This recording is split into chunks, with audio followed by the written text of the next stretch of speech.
سكينه يعني من العصر العتيق ديت يا بص.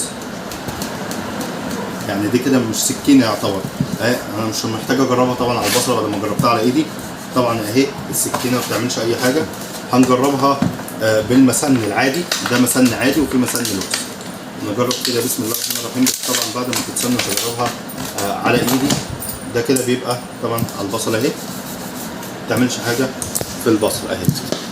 قرب يعني دي كلها الناس هيقول لك فتحت، دي مش فتحت، ديت من في رحمن سنتر. اهلا وسهلا بكم.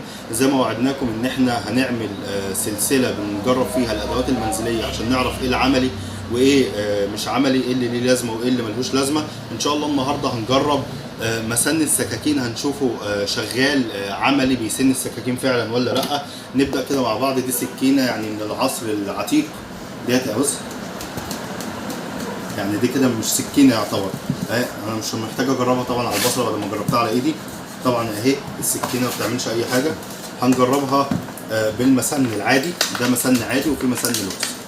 نجرب كده بسم الله الرحمن الرحيم. بس طبعا بعد ما تتسن تجربها على ايدي.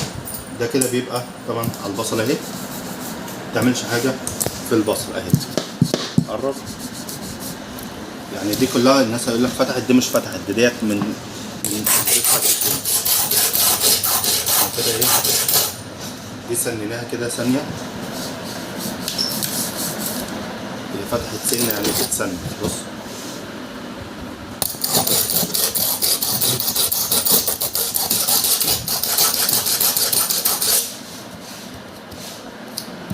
تاني.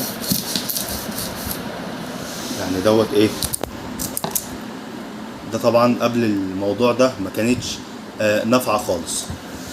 هي اتسنت شويه بس ما اتسنتش قوي. يعني عايزين نجرب كده اللوكس او اللي هو الخامه الاعلى شويه.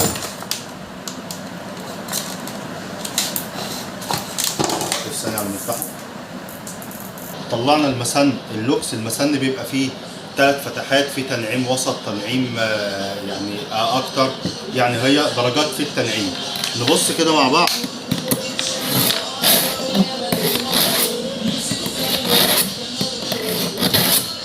طبعا عن الصوت اللي طلع في الفيديو.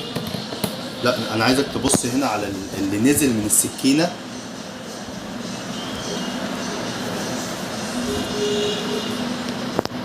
يعني نزل من السكينه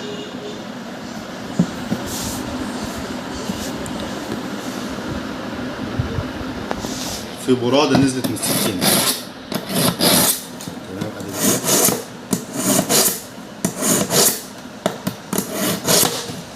نجرب كده على البصله.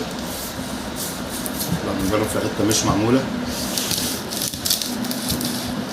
السكينه ايه يعني. معنى كده هنقول ايه ان المسن سواء ده او ده الاثنين كويسين الصراحه وادوا وظيفتهم. السكينه طبعا انتوا زي ما كنتوا شايفين يعني في البيت هيفرحوا بالسكينه دي قوي لانهم كانوا راميينها.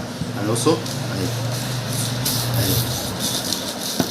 طبعا احنا لو سنينا اكتر هتقطع اكتر وهتقطع احسن.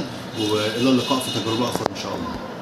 طبعا ممكن حد يقول لي طب يا ابني حرام ان انت ترمي البصله ديت وانت مش عارف كيلو البصل دلوقتي بكام. لا احنا ان شاء الله هنعمل تجربه على البصله ديت في الكبه اليدويه. وانتظرونا طبعا في الفيديو الجاي.